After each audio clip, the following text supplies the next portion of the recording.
Donc c'est un culte pour vous aider dans vos affaires. Amen. Pour que vous soyez pleinement bénis dans vos affaires. Amen. Souvent, je vais parler des choses qui n'ont peut-être à tes yeux rien à voir avec les affaires, mais ça a à voir avec les affaires. Alléluia. Dis Amen. Que Dieu te donne la sagesse au nom de Jésus. Amen. Prions le Seigneur. Seigneur, merci. Saint-Esprit, merci pour cette opportunité. Bénis-nous au nom de Jésus. Amen. Genèse 18, verset 17 à 19. Genèse 18. Alors, l'Éternel dit, cacherai-je à Abraham ce que je vais faire? Abraham deviendra certainement une grande nation et puissante. Et en lui seront bénies toutes les nations de la terre. Car je l'ai choisi afin qu'il ordonne à ses fils et à sa maison après lui de garder la voie de l'Éternel en pratiquant la droiture, la justice, et qu'ainsi l'Éternel accomplisse en faveur d'Abraham les promesses qu'il lui a faites. Amen. Merci. Vous voyez, nous parlons d'affaires et je vous donne le verset, je vous donne un verset qui parle d'Abraham.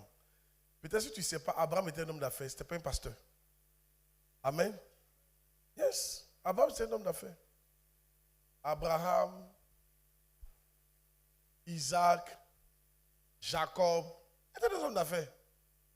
Gloire à Dieu. Maintenant, c'est étonnant que Dieu dit qu'il a choisi Abraham. Ah, donc Dieu peut choisir un homme d'affaires. Tu vois un peu, non? Dieu peut choisir un homme d'affaires. C'est qu'eux, ils ne sont pas dans ça. Eux, ils cherchent l'argent. Les hommes de Dieu prient. Mais dans la conception des affaires de Dieu, au contraire même, c'est les hommes d'affaires même qui doivent être très proches de Dieu. Je ne dis pas que les pasteurs ne doivent pas être prêts, mais ce que je suis en train de dire, les hommes d'affaires doivent comprendre qu'ils doivent être très près du Seigneur. Dieu a choisi beaucoup d'entre eux. Amen. Yes. Pour qu'ils puissent porter des fruits pour lui. Dis Amen bien. Ah, je l'ai quoi? Choisi. Beaucoup d'hommes d'affaires, Dieu les a choisis. Tu sais pourquoi Dieu vous a choisi? Dieu vous a choisi pour vous bénir afin que vous financiez son royaume. Mais la seule manière, il faut que vous soyez spirituel. Regarde, je l'ai choisi afin qu'il ordonne à ses fils. Donc le premier, tu vois que Abraham même doit ordonner à ses fils de garder les commandements du Seigneur. N'est-ce pas? Et à sa maison après lui de garder les voies de l'Éternel. Non, l'homme d'affaires même doit d'abord garder les voies de l'Éternel et ensuite maintenant ordonner à qui? À sa maison. Donc l'homme d'affaires même au départ, c'est un homme qui garde les voies de l'Éternel. En pratiquant quoi? La droiture, on enlève tout ça. Après, il revient dessus. Gloire à Dieu. Mon introduction ici, ce n'est pas qui de sérieux pour dire que non, il a dit certaines choses un peu trop difficiles. Hein? Je veux que vous compreniez, dans la conception de Dieu, un homme d'affaires, c'est quelqu'un qui lui peut faire confiance, qui va garder ses commandements. En plus, qui va transmettre ça à sa maison et à la génération après lui. Quiconque n'arrive pas à faire ça ne peut pas être un homme d'affaires que Dieu va bénir. Mais la conception des hommes d'affaires d'aujourd'hui, là, leurs maisons n'ont rien à voir avec la spiritualité. Eux, ils ne sont pas dans ça. Mais Abraham était un homme d'affaires. Ce n'était pas un prêtre. Puisque Abraham est parti payer sa dîme à Melchisédek. Il n'était pas un prêtre. Alléluia. Vous comprenez? Donc, il faut que vous compreniez, il faut qu'on vous recadre. Ce n'est pas parce que tu es un homme d'affaires que la spiritualité, ce n'est pas ton truc. Non. Au contraire, Dieu t'a choisi pour te bénir, mais Dieu espère et Dieu souhaite que tu gardes ses voies et que tu obliges ta maison. Il a dit tu ordonnes. Qui a vu le verset là? Tu ordonnes. Il n'a pas dit non que Affaire des chrétiens là. C'est pas forcé. Ici là, c'est forcé. Qu'il ordonne à ses fils et à sa maison de garder mes voies. La première chose que Dieu va regarder dans votre vie, pour voir si vous êtes prêt à recevoir un certain niveau de bénédiction de sa part, il va voir un de vous là, qui non seulement garde ses voies, mais qui ordonne à sa maison. Parce que c'est ça qui fait qu'il a choisi. Je l'ai choisi afin qu'il ordonne. Amen. Donc quand Dieu te choisit, voilà ce que Dieu espère de toi. Que tu ordonnes, c'est obligatoire. Il faut que vous deveniez spirituel, s'il vous plaît. On n'a pas dit d'aller en profondeur comme nous autres. Amen. Mais votre maison là, il faut que tout le monde sache, bien que vous soyez des hommes d'affaires, ici là, il n'y a pas le choix. On sait Dieu. Point final. Moi-même, je garde les voies du Seigneur. Et vous gardez en bris les voies du Seigneur. C'est à ce prix-là que Dieu va commencer à te regarder bien, bien. Et puis te choisir pour te bénir financièrement. C'est quelque chose auquel je veux dire, c'est pas quelque chose qui saute aux yeux. Et ça saute aux yeux. C'est quelque chose que tu apprends, non? Ah, donc en fait, des hommes d'affaires, je suis dedans. Dieu attend que je garde ses voies et que j'ordonne à ma maison de garder ses ordonnances. Beaucoup d'entre vous, Dieu vous a pas encore choisi pour vous bénir parce que chez vous, là-bas, c'est la démocratie. Il peut aller dans l'islam, il peut être bouddhiste, il peut même rester à la maison. Moi, chez moi, mais je ne suis pas homme d'affaires, mais moi, chez moi, comment? Quelle démocratie? Même qu'on appelle Max, il est chrétien. Abraham était un homme d'affaires. Ok? Et il a réussi. David était un homme d'affaires aussi. Abraham était un politicien, il a réussi. Jacob était un homme d'affaires, il a réussi. Isaac était un homme d'affaires. Tu vas réussir au nom de Jésus-Christ.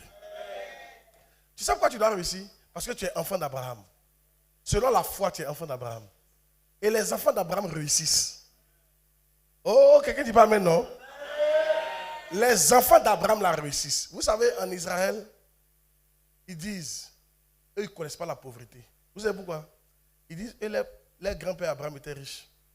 Isaac était riche. Jacob était riche. Notre affaire de pauvreté, ils ne sont pas dedans. Eux, ils sont des lignées riches. Eux, ils doivent être riches. C'est pour ça que tu apprends 90% des milliardaires aux États-Unis sont tous juifs. Et ils ne connaissent pas la... Eux disent, leurs grands-pères qu'ils ont trouvés là, c'était des gars riches. Alors, eux, ils sont riches. Yes. Pour eux, c'est une preuve que tu sais Dieu. Mais je suis là pour te dire que toi, si tu es enfant d'Abraham, selon la foi, et ça, tu dois revendiquer ça. Parce qu'il a dit, je te bénirai, toi et ta quoi? Ta postérité. Ou bien, oui, vous voyez pas ce que je veux dire là. Si, je veux que tu changes aujourd'hui ta manière de voir. Ton grand-père Abraham était riche. Et Dieu a promis de bénir sa postérité. Donc toi, il n'y a pas moyen que tes affaires ne marchent pas. Je vois les affaires de quelqu'un qui ont changé après ce culte. Pourquoi? La dernière fois, on était parti au culte de Papa Dagui, Bishop Ogo. Il dit, depuis on est petit, que lui, sa grand-mère était devenue une experte dans partager poisson. Il y a un seul poisson, il y a au moins 10 assiettes. Mais quel partage là? On dirait qu'ils ont mesuré ça. Oui, chacun, même chose. À qui c'est arrivé? Tu vois la mamie est petite comme ça, beaucoup d'assiettes. Mais quand la vieille m'a fini de servir, là, toutes les choses sont la même chose. Tu ne sais pas comment elle calcule ça. Elle sait pas ce qu'elle dit là. Parce qu'il n'y en a pas. Elle est devenue une experte. Donc il dit, on est habitué aux petites choses. Ça fait qu'une fois qu'on a un petit truc, on pense que c'est grand. On n'est pas habitué à la grandeur. Vous comprenez? Mais il est temps maintenant que vous soyez habitué à la grandeur. Il est temps maintenant de penser grand. Il est temps de penser élevé. Il y en a, il y a une prophétie qui ne disent pas amen. Ici en Afrique, quand tu as une voiture et puis 2 millions en compte bancaire, tu es arrivé comme ça. Voilà comment tu marches au village. Et tu commences à faire des dons partout au village. 2 millions en banque et puis une 4x4. Tu peux dire que tu es arrivé quoi, puis tu te pavanes. Tu n'as même pas encore construit. Tu es arrivé comme ça. Même quand tu as construit une maison, tu penses que tu es arrivé comme ça. Et souvent on limite Dieu. Mais il y a un truc qui me fatigue. Mes sommes, dans le chapitre 2, voilà. Demande-moi et je te donnerai les nations pour héritage et les extrémités de la terre pour possession. Demande-moi, vous voyez ce que Dieu aimerait qu'on lui demande.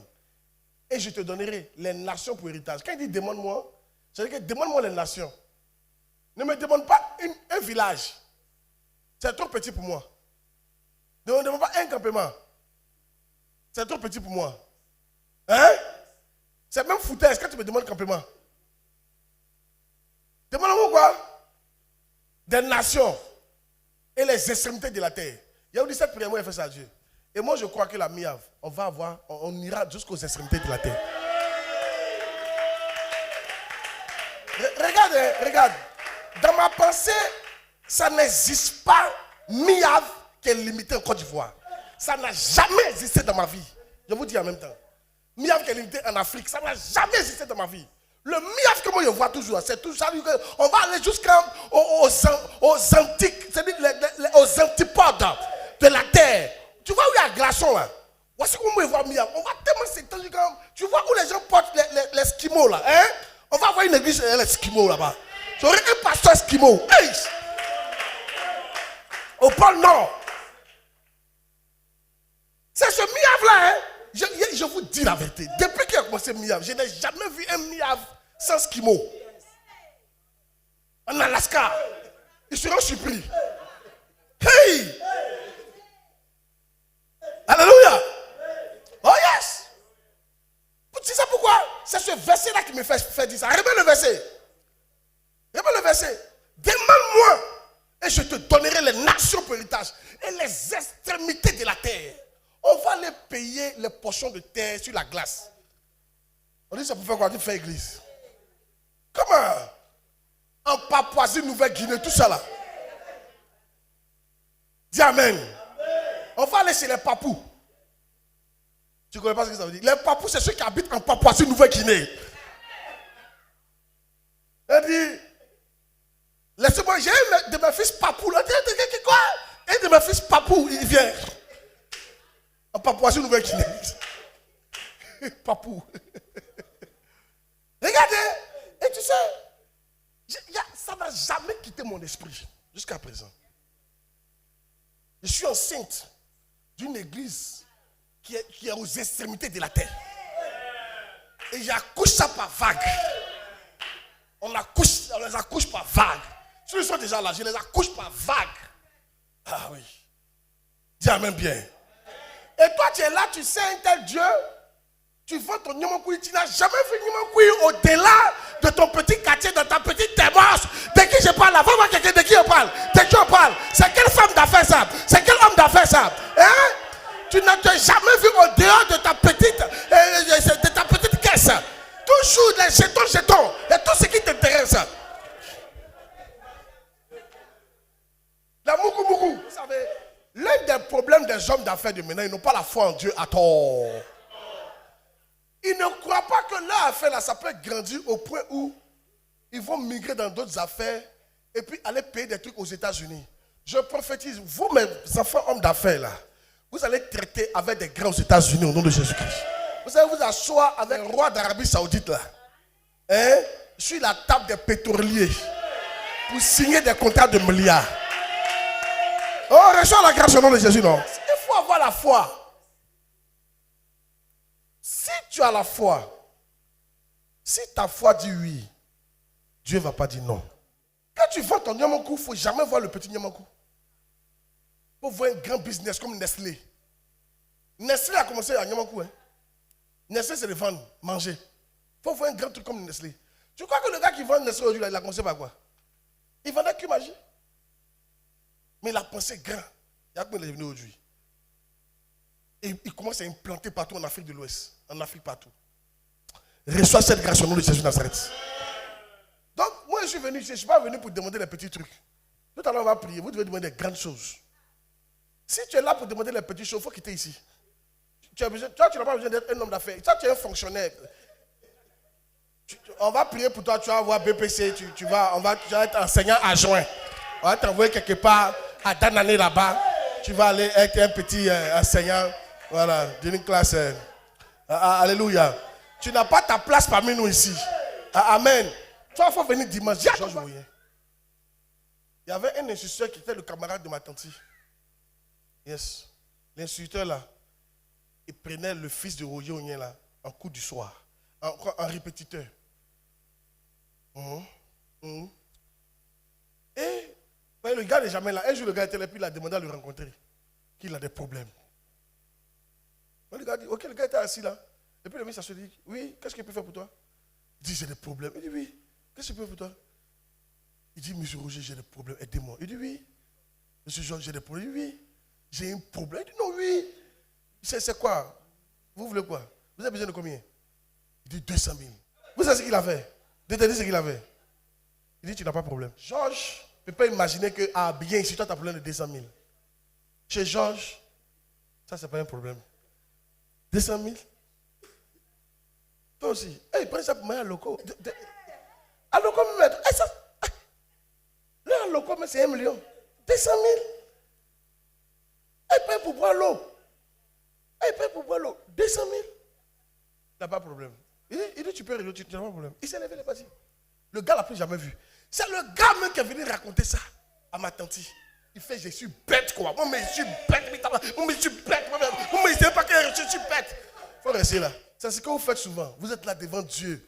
Voilà, prière. Demande-moi les nations. Et tu es là, Seigneur, pardon, fais-moi cette affaire-là. Si ça marche un peu. Maintenant, regarde. Quand tu as commencé à te bénir, que tu as une petite voiture. Une petite voiture. Surtout si c'est boîte automatique. Avec 1 million, puis 2 servantes. Et 4 clients. C'est fini. Dieu même sent qu'il t'a exaucé comme ça. C'est-à-dire que ton comportement montre même que c'est ça, tu as été exaucé. Toi, tu ne demandes pas trop. C'est ça là que tu voulais.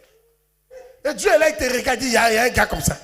Un jour, c'est dans une église, papa est parti prêcher, mais puis on lui a dit, c'est une église de milliardaires. Et ils sont, on dirait à Hollywood, mais où ça là? C'est une église de... Tu sais que quand tu es milliardaire aux États-Unis, ce n'est pas petit l'argent. C'est une église de milliardaires.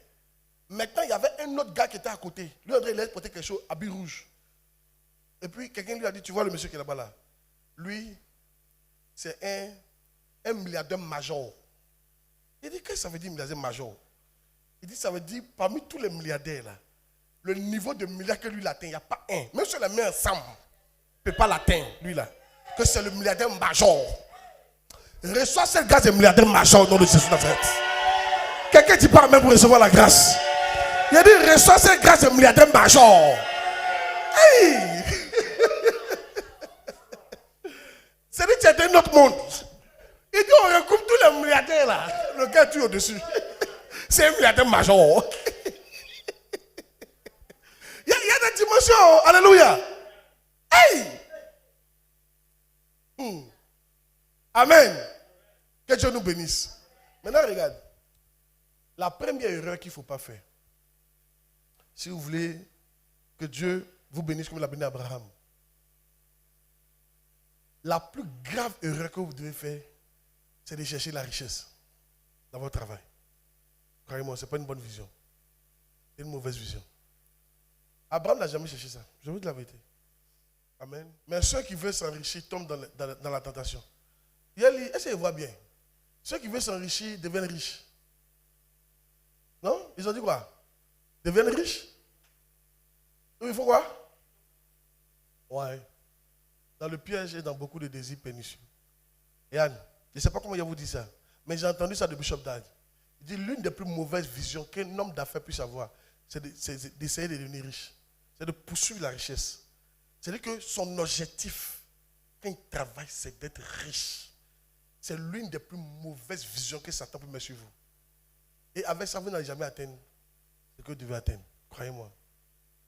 Ton objectif doit pas être la richesse. Amen. Amen. Mais là, tu me poses la question, papa, mais de faire quoi? Un Chronique. 2 Chroniques chapitre 1. Je crois, hein? 2 Chroniques chapitre 1, mais ça, à partir du verset 1, on lit. De faire quoi? Si on ne poursuit pas l'argent, de poursuivre quoi? Ça a été dit là. De poursuivre quoi? 2 Chroniques chapitre 1. Maintenant, l'éternel Dieu, que ta promesse à David, mon père, s'accomplisse puisque tu m'as fait régner sur un peuple nombreux comme la poussière de la terre. Oui, continue. Il a dit quoi?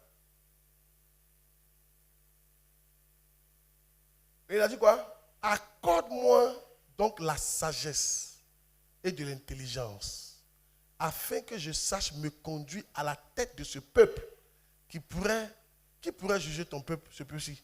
Accorde-moi afin que je conduise bien ton peuple. Continue. Continue.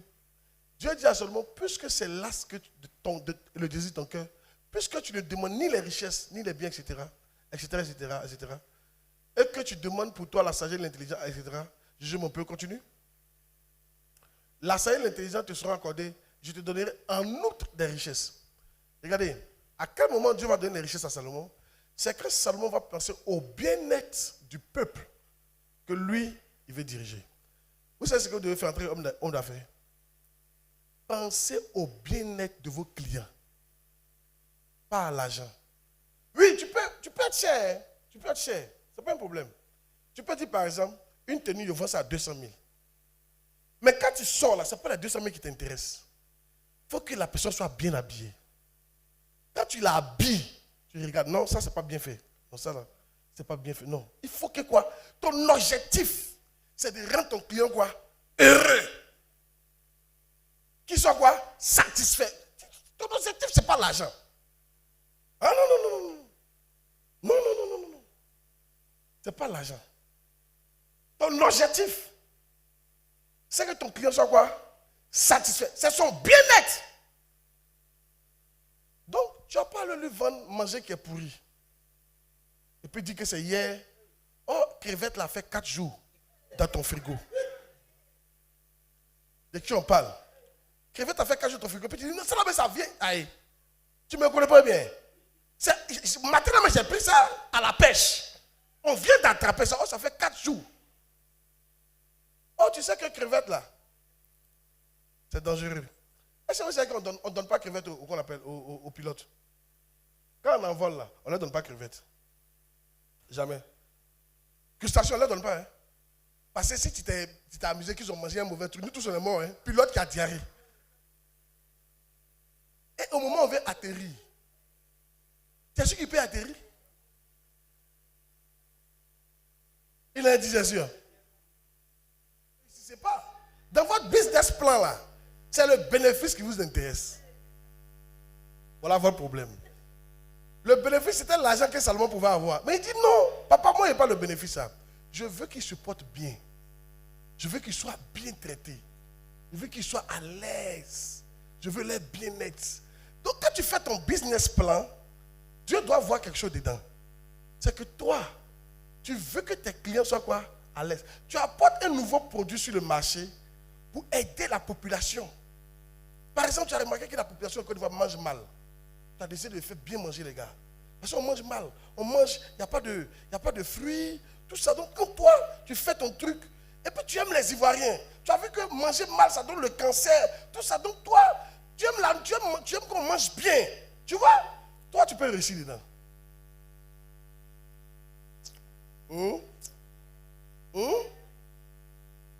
De près, je vais m'arrêter là.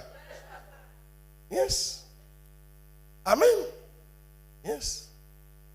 Même les habits, pareil. Tu veux que les gens s'habillent bien. C'est ça qui t'intéresse d'abord. Yes. Vous savez quoi? Vous savez comment il est devenu riche petit là? Il avait un rêve, Facebook. Vous savez, il avait quel rêve? C'est pas l'argent. Hein? Il dit, il rêvait de connecter la nation. Il voulait que les gens se parlent de partout. Il voulait que quelqu'un qui est en Suisse parle à un Africain, qui cause entre eux. Il voulait que les gens deviennent des amis entre eux. Voilà ce que lui voulait faire. Hein? Il voulait connecter la terre sur un réseau. Ce n'est pas l'argent. Non, non, non, non, non. Il avait un rêve de connecter les gens pour que les gens causent entre eux. Tu sais qu'au début, quand il a fait ça, il n'avait pas l'argent. Dans son lycée, les gens utilisaient ça. Il n'avait pas l'argent. Les gens commençaient à utiliser ça dans son lycée. Dans son lycée. Donc, c'était un réseau qui était parti dans son lycée. Les gens, puis il était content. Il dit, ah, les gens commençaient à causer entre eux. C'est dans ça que les gens ont vu, et puis ils ont venu financer ton projet là. Parce que par ce projet, on peut connecter la terre entière. Et puis maintenant, ils ont commencé à le bénir. Maintenant qu'ils ont commencé à le bénir, les publicités ont commencé à venir maintenant. Et il est devenu riche comme ça. Tu as vu qu'au départ, c'est pas à quoi? À l'argent. Mais toi, ton projet est déjà biaisé dès le départ. C'est le blé. Donc ton projet a échoué avant de commencer. Yes. Ton projet a fait quoi? Il a échoué avant même de commencer. Yes. Demandez aux riches, vous avez ceux qui ont réussi dans leurs affaires, demandez quel était leur projet de départ. Tu vas voir que ça n'avait rien à voir avec ce que toi tu es en train de faire. Ça n'avait rien à voir. Amen. Dis amen bien. Je veux que... C'est là maintenant la justice intervient. Et regarde, quand ton objectif, suivez ici, quand ton objectif ce n'est pas l'argent, tu sais ce qui se passe? Quand l'argent vient, tu continues de respecter ton client. Mais quand ton objectif c'est le blé, quand le blé vient là, tu commences à le mépriser. C'est le blé que tu cherchais, tu as eu un peu. Oh lui là. Oh lui là, il a qui... Oh. Ah oui non. Mais quand c'est ton objectif, c'est autre chose là. Quelque chose. Mais remarquez un peu les entreprises françaises là. Non, comment? Malgré les milliards qu'ils ont, il faut voir comment ils traitent leurs clients. Il y a beaucoup de respect. Dis amen bien. Ils pourraient les jeter, non? Mais ils ont autre objectif. Car je l'ai choisi afin qu'il ordonne à ses fils et à sa maison après lui de garder les voies de l'Éternel. Continuez. En pratiquant, non, laisse le verset. En pratiquant la droiture et la justice.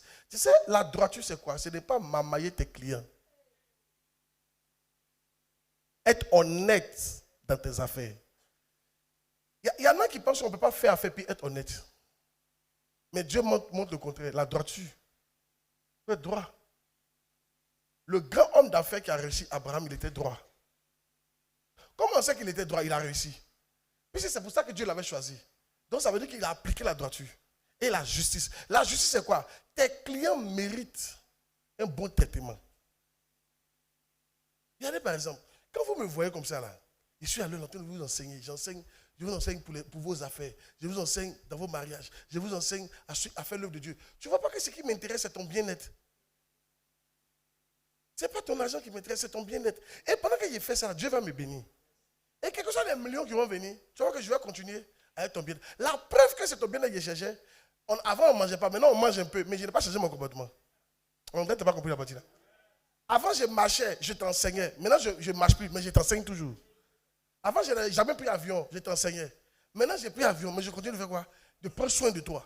C'est-à-dire que les avions, tout ça, ça n'a pas changé mon objectif. Est-ce que tu comprends? Je continue de t'enseigner, de prendre soin de toi, de prier pour toi. Donc, c'est là que tu vois les femmes, là. Elle est en train de manger. Petit beau photo, elle fait là. Ça marche. Il y a beaucoup de clients qui viennent. Mais il faut la voir. Maintenant, je te dis, oh! Il y a beaucoup de gars, tu ne vas pas partir. Pourquoi passer 2 jours là, ça marche? Parce qu'elle a beaucoup de clients. Celle-là, son objectif, ce n'est pas beau photo. C'est l'argent. Comme elle a eu, c'est un peu, elle devient impolie. Et ce n'est pas juste. Dieu trouve que ce n'est pas juste. Parce que n'oublie pas que c'est ces mêmes gens que tu insultes là. Quand ils ne mangeaient pas, c'est eux qui t'ont nourri ici. Ah, parce qu'ils ont payé tes beaux photos. Hein? Ils ont payé tes beaux photos. Et c'est leur argent qui a fait que tu as augmenté ton capital. Donc Dieu trouve que ce n'est pas juste ce que tu es en train de faire là. Les gens aujourd'hui que tu méprises là, hein, ce sont eux qui t'ont fait. Donc Dieu trouve que quoi? Ce n'est pas juste, que tu es injuste. On va te les traiter comme ça. Et c'est là que Dieu peut te frapper. De prêcher, mais de mettre. Là, tu n'es pas d'accord. C'est pour ça même un pasteur qui a une église, l'église a grandi et puis tu commences à mépriser les pauvres. Attention, tu vas redescendre. Tu sais pourquoi? Parce que les pauvres viennent toujours au départ d'une église. Riche ne vient jamais, à moins que c'est ton frère. À moins que tu le connais avant. Sinon riche, il ne vient pas comme ça. Il doit avoir un peu de pauvre d'abord avant de venir. Riche, il regarde, est-ce qu'il y a quelqu'un?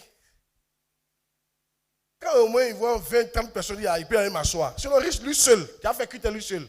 Le culte prochain, il ne vient pas. Il dit, c'est le coin bon. Je me souviens quand mes filles, là, il a dit d'inviter, elle dit, papa, on va inviter. Même elle ne me disait pas pourquoi on n'invite pas.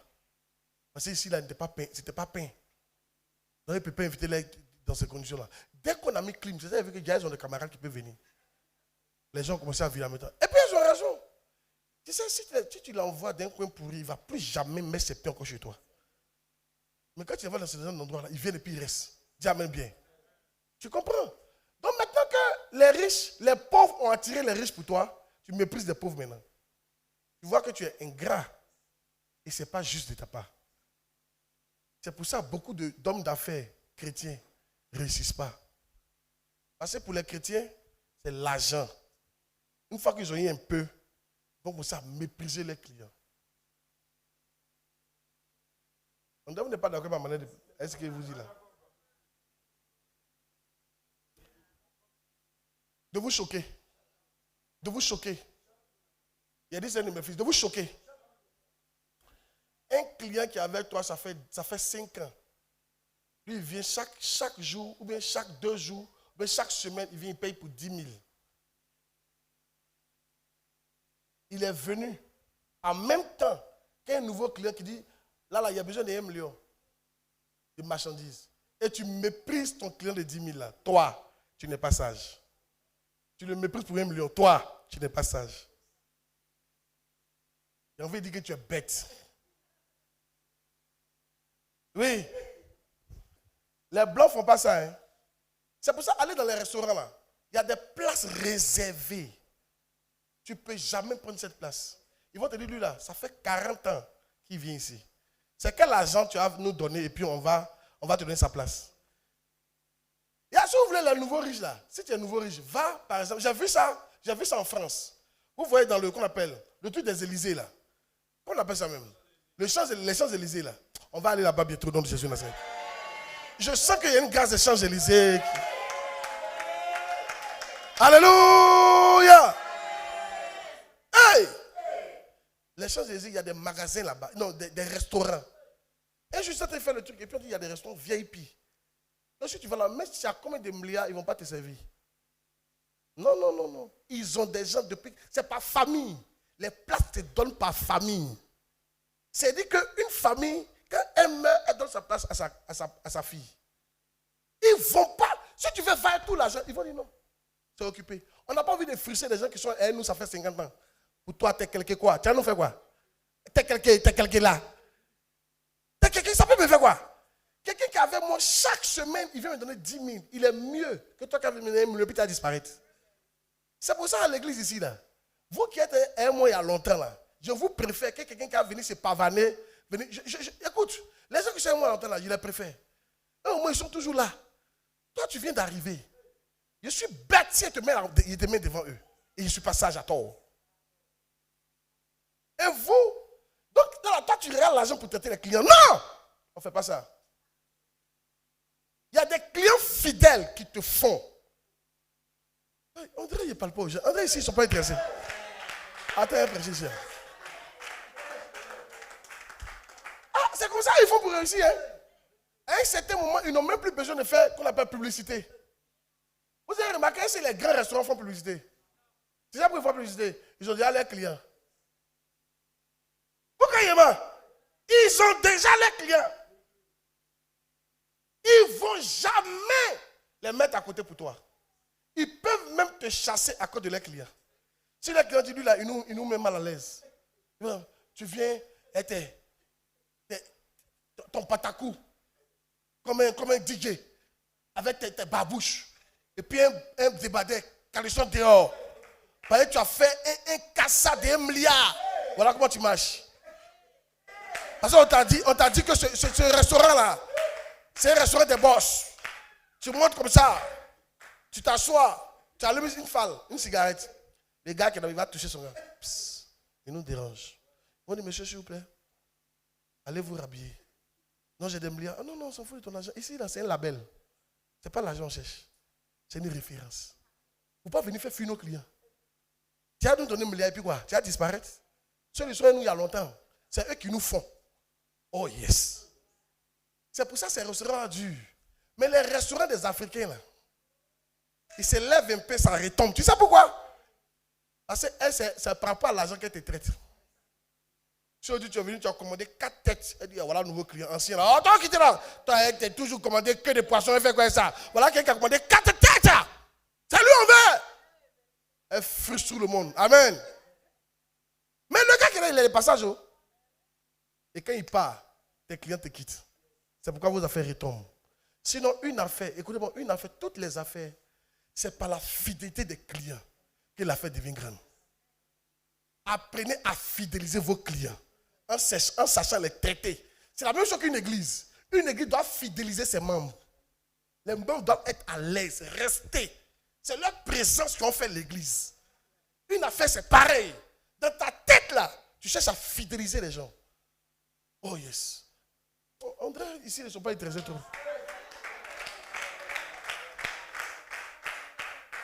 Amen. Amen. Amen. Regarde, 2 jours, une de mes filles là, on l'a pris pour un boulot. Le monsieur l'a embauché pour qu'il relève. Bon, il n'a qu'à envoyer une autre gamme de clients, tout ça. Monsieur. Lui, c'est un bon restaurant bien placé. Je crois un gros bien ou ça. Moi, je ne connais pas bien les restaurants. Mais il fait son chiffre d'affaires. Mais lui, c'est les brouteurs qui viennent chez lui. Mais il fait son chiffre d'affaires. Il fait son chiffre d'affaires. Il est à l'aise. Ils sont fidèles. Elle lui a dit, moi, il a envoyé une autre gamme. Ils ne vont pas s'entendre ceux-là. Donc, si tu peux réglementer les trucs pour que les brouteurs là se recomportent autrement, il faut laisser faire là. C'est eux qui me font. De toute façon, ils s'habillent là, ils fument. Il y a blé dedans. Depuis que je suis là, c'est eux qui me font. Il faut les laisser comme ça. Il n'a pas accepté. Et il a raison. Qu'est-ce que c'est pour que les nouveaux vont rester à moi? Bon, je ne sais pas si elle parle aux hommes d'affaires. Vous êtes trop. Vous tous qui brillent alors pour vous. Tu es pressé qu'on a un nouveau. Il faut te calmer. Il y a un poste qui arrive, il faut te calmer. C'est pour ça que je ne vous remplace jamais. Non. Si vous n'avez pas peur d'envoyer un gars qui est 1000 fois boss que vous. Vous n'avez jamais perdu votre place pour cette personne. Impossible. Je vous connais. Trop mieux que lui. Oh yes. Croyez-moi. Et vous, ça vous encourage, n'est-ce pas? Yes. Vous êtes là. Et puis on va apprendre à fidéliser l'autre aussi. Dis amen bien. Voilà comment un homme d'affaires doit se comporter. Tu as vu que dans tout ça, il y a l'argent dedans? Non. Une fois que ton objectif c'est l'argent, quand tu vas voir le blé, tu ne pourras pas résister. Tu vas faire des erreurs dans tes affaires. Tu seras orgueilleux. Et c'est faux. Qui reconnaît que ça lui est arrivé? C'est-à-dire tu as eu un peu de marchandises là, ça a commencé à marcher un peu net. Il y a des gens qui ont commencé à mettre de côté. Tu ne voyais plus, voilà, un comportement un peu bizarre. Hein? Tu as vu, non?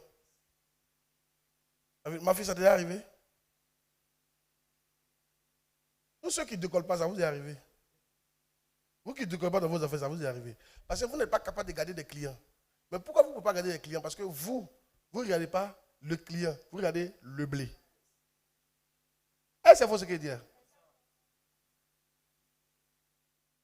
Demande à ton voisin, toi tu regardes où? Tu regardes ses yeux ou bien sa poche. Amen. En matière d'affaires, suivez ici. Ne regardez pas l'argent des gens, regardez leur cœur. Essayez de gagner leur cœur. C'est fini. Si tu as gagné le cœur de la personne, quel que soit où il est, tu as ses enfants même, tu as ses amis, tu as ses camarades, et tu es avec lui. Et si tu as tout ça, tu as son argent aussi. Mais quand quelqu'un, quelque part, il dépense, on dirait que tu n'as pas compris la partie là. Quand quelqu'un, quelque part, qu'est-ce qu'il fait? Il dépense. Un jour, une de mes filles, elle avait son iPhone. Le prophète a depuis, il tourne ses iPhones et il regarde. Hein. Les iPhones, elle a senti ça. Et puis il a appelé, il a commencé à prophétiser. Il lui a dit iPhone à Dieu, Dieu n'a qu'à donner. Je ne sais pas ce qui s'est passé, André n'a pas donné. Mais elle m'a dit, papa, André, c'est moi qui l'ai empêché de donner. Et puis elle m'a dit, papa, je voulais donner. Mais plus jamais vous allez me voir dans cette église. C'est une de mes passions aujourd'hui. Elle dit, j'allais donner mon iPhone. Mais plus jamais de la vie, vous allez me voir encore dans cette église. Parce qu'elle te respecte. Elle n'a pas dit, oh mon Dieu, ne donne pas. Mais plus jamais, vous me voir encore dans cette église. Beaucoup d'entre vous, vous avez perdu les membres comme ça. Vous avez perdu les clients comme ça. Des clients qui devaient rester vous, vous connecter à d'autres personnes. Un client peut ne pas avoir l'argent, mais il peut avoir des relations. Tout cela, tu les as perdus à cause de ton amour de l'argent. L'argent. Pour ça, tu ne vas pas loin. C'est pourquoi tes affaires sont instables. Tu ne sais pas stabiliser tes clients. Toi, c'est au gré de celui qui envoie l'argent. Tu ne considères pas ceux qui ont commencé avec toi. C'est à la tête du client que tu fais les choses. Allez apprendre auprès des grands restaurants, vous allez voir. Ils sont fidèles à leurs clients d'avant. Et ce sont eux qui les font. Et quand c'est comme ça, ces gens de clients, tu sais déjà que tu as 100 clients fidèles. Les gars viennent manger chaque midi 1000 francs. Tu sais que eux, tu as 100 000 chaque jour. 100 000. Et eux, tu as 100 000 chaque jour. 100 000. 100 000 chaque jour, ça te fait combien? En 10 jours, ça te fait combien? 1 million. Tu as au moins 3 millions. Et eux, tu as 3 millions par mois. Ça, c'est sans effort. Sans quoi? Sans faire le tapage. C'est un dormant. Tu dors seulement, tu te lèves. Tu es sûr qu'il y a 3 millions qui est là. Tu ne fais pas d'effort. Et maintenant, si tu veux maintenant booster ton affaire, ça s'augmente. Vous voyez comment on fait? Commencez par fidéliser le peu de clients que Dieu vous a donné. Voici le secret de la prospérité. Soyez juste envers eux. Ah bon. Ah. Amen. Il y a beaucoup de gens qui vous disent, quelqu'un dit aux hommes d'affaires de venir, quoi qu'il n'y ait rien à leur dire. Il y a ce qu'ils sont en train de dire là, c'est fort. Ou bien c'est pas fort? Tu ne comprenais rien dans cette affaire. Tu disais, mais comment eux ils font même? Voilà, on te montre le secret maintenant. Et quand tu as dans l'île, tu sais qu'il y a raison. Il y a raison. Toutes les entreprises stables sont des entreprises qui ont des clients d'avance. Ils les stabilisent. C'est ça qui les stabilise. Mais est-ce que c'est faux? Moi, j'ai été en entreprise, je connais. Toutes les entreprises stables, ils ont des clients stables. Quand les fêtes arrivent comme ça, tu leur envoies des petits mots et des chocolats. Vrai ou faux? Bonne heureuse année. Yes, il y en a qui envoient des petits, c'est ton carburant. Souvent, tu vas les saluer. Tu leur fais des dons. Vrai ou faux? Tu es en train de stabiliser la relation. Parce que quand tu es stable, c'est fini. Les pasteurs, ne méprisez jamais vos enfants à cause des nouveaux qui viennent d'arriver. Faites pas ça. Les enfants voient, ils se parlent entre eux. Je vous dis la vérité. Oh yes. Oh quoi? Oh yes. Ça peut aller? Qui est venu?